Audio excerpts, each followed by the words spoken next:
So guys, I was on the lookout for a wireless keyboard for my laptop desk setup, and I finally zeroed in on the multi-device Logitech K375.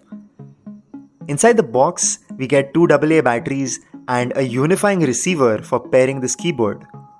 So we have a full-sized layout with a numeric keypad, but it's pretty evident that Logitech has still skimped on a few extra function keys which it could have squeezed in, and the empty space just looks terrible at the top. Now I like the keys, and the cap labels are fairly minimal and are only lightly etched on.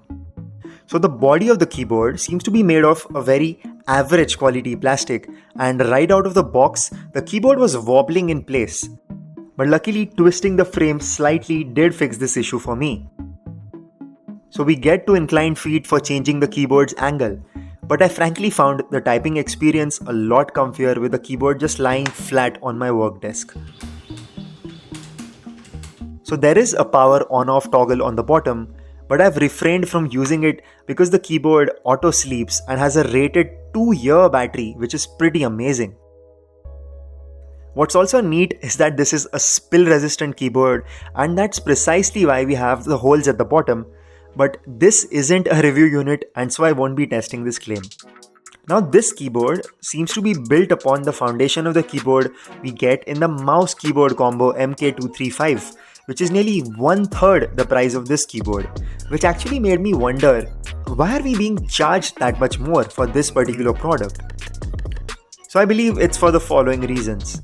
So number one, we have the convenience of a 3-device support.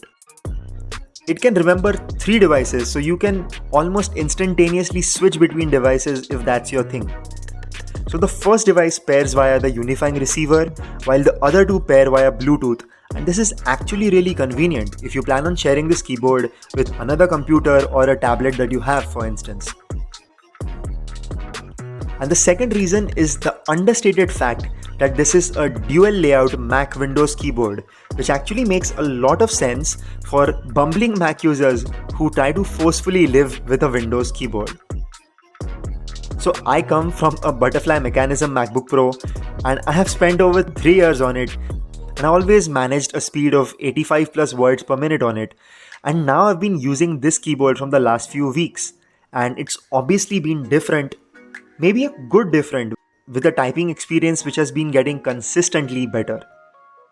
So I want to give you guys a sound of the keys of this keyboard. So let's get right to it.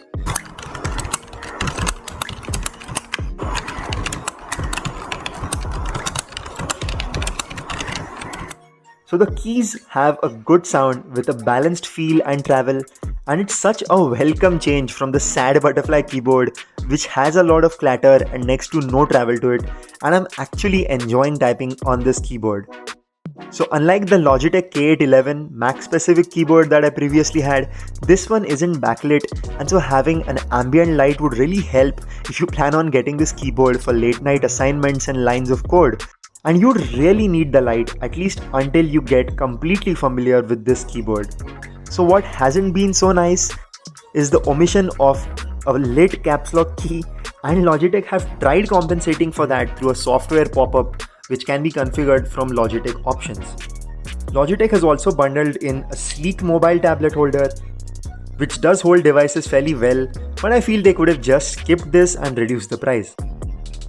So coming to the customization aspect, a few of the keys can be configured with Logitech options, but right out of the box, most standard shortcuts do work with macOS, and I'm really liking the feel of having this full-sized keyboard with that numeric pad after a really long time.